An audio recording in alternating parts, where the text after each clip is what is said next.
کیا ہو گئے حضرات گرامی وقار؟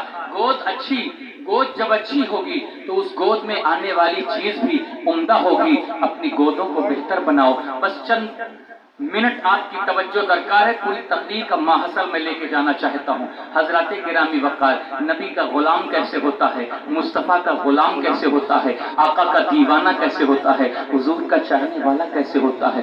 ایران کی مہم پر حضرت سعد بن ابی وقاص ہیں. دریا کی لہریں ہیں، دریا کی لہروں سے دنیا نے کہا، اہل جفا نے کہا دریا میں اترو گے تو دریا تمہیں ڈبو دے گی. اہل جفا نے کہا اگر دریا میں گھوڑے ڈالو گے نا تو دریا کی لہریں تمہارے وجود کو ریزہ ریزہ کر دی. عشق نے کہا یہ کوئی نئی بات نہیں ہے، ہم تو بہت پہلے دریائے وفا میں ڈوب چکے ہیں، ہم تو بہت پہلے دریائے عشق میں ڈوب چکے ہیں. اس دریا سے وہ ڈرے جس کا سامنا پہلی بار ہو. ہم نے تو بہت سارے مارکے سر کیے ہیں. عشق کی نیرنگیاں بکھرنے لگی، وفاؤں کا عالم بلند ہونے لگا.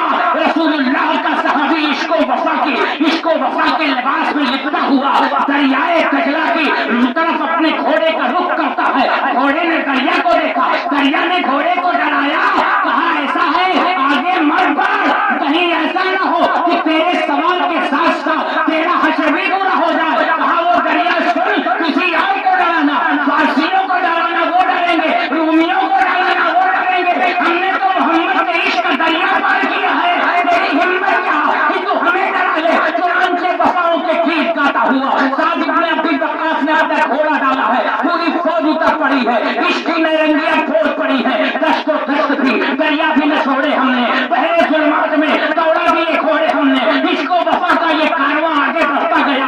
ایرانی تو کہتے تھے کہ یہ پار نہیں ہوں گے، وہ کہنے لگے دیوا آمدن دیوا آمدن، یہ تو دیو آ گئے، یہ تو دیو آ گئے، یہ تو دیو آ گئے. حضرات گرامی وقار اب جو واقعہ دینا چاہتا ہوں اس کو سننا. جب پورا لشکر پار ہو گیا نا تو پار ہونے کے بعد ایک مجاہد نے کہا تھا حضور ایک بات کہوں. کہا کیا؟ کہا میرا لکڑی کا پیالہ تھا جس کو رسول نے تحفتاً دیا تھا. محبت رسول نے سے میرے آقا کریم صلی اللہ علیہ وسلم میرے آقا کے لب لگے تھے، حضور کے لب لگے تھے. وہ پیالہ بڑا عزیز ہے، اسی پیالے کی برکتیں ہمارے سروں پر رہتی ہیں. حضور وہ پیالہ میرا دریا میں ڈوب گیا، میرا گم ہوا پیالہ نکلوا دیجئے. اب ذرا غور فرمائیے. او غوث اعظم کے دیوانوں، او مصطفیٰ کے چاہنے والوں، او اللہ کے ولی کے قرب بیٹھنے والے، عقل عیار ہے سو بھیس بنا لیتی ہے. آپ ذرا غور فرمائے. عقل ہوتی تو کہتی، عقل بول پڑی یہ کیسی باتیں کرتے ہو، یہ کیسی باتیں کرتے ہو. بھلا دریا کی لہروں میں کوئی چیز گم ہو جائے واپس ملتی ہے. عشق نے کہا او عقل چپ رہ، ہم نے تو بہت سارے دریا میں سے بہت سارے موتی نکالے ہیں، ہم نے تو بہت سارے دریا میں سے بہت سارے موتی نکالے ہیں. عشق نے کہا خبردار چپ رہا، جو تیرا کام تھا تو نے کیا، ہمارا کام ہے ہم کریں گے. چنانچہ سعد ابن ابی وقاص نے کہا بس صرف ایک پیالے کی بات ہے. کہا حضور، کہا او دریا کی لہروں سنو اٹھو اٹھو، او دریا کی لہروں سنو اٹھو اٹھو، میرے مجاہد کا پیالہ تمہارے پیٹ میں سما گیا ہے، جلدی کرو میرے مجاہد کا پیالہ واپس دے دو، اس لیے کہ میرے مجاہد کی بڑی قیمتی شے ہے. حضرات گرامی وقار ذرا غور فرماؤ. آج کے دور میں کس چیز سے انسان محبت کرتا ہے؟ اس کی تجوری کی چابی گم نہ ہو جائے، اس کا روپیہ گم نہ ہو جائے، اس کا سونا گم نہ ہو جائے. مگر نبی کا جو دیوانہ ہو، نبی کا جو عاشق ہے، مصطفیٰ کا جو مصطفیٰ سے جو محبت کرنے والا ہے، ایک پیالے کی قیمت وہ جانتا ہے جو حضور کی عظمتوں پر نثار ہے، جس کا ترانہ ہے جان ہے عشق مصطفیٰ. روز وضو کرے خدا، جس کو ہو درد کا مزہ، نازے دوا اٹھائے کو، عشق کی تیرنگیاں جس کے سینے میں ہو، اس پیالے کی قیمت جانتا ہے. سنو سنو میدان جنگ میں مسلمانوں اپنی تاریخ پڑھو، اپنے ہسٹری سے اپنا رابطہ چھوڑو.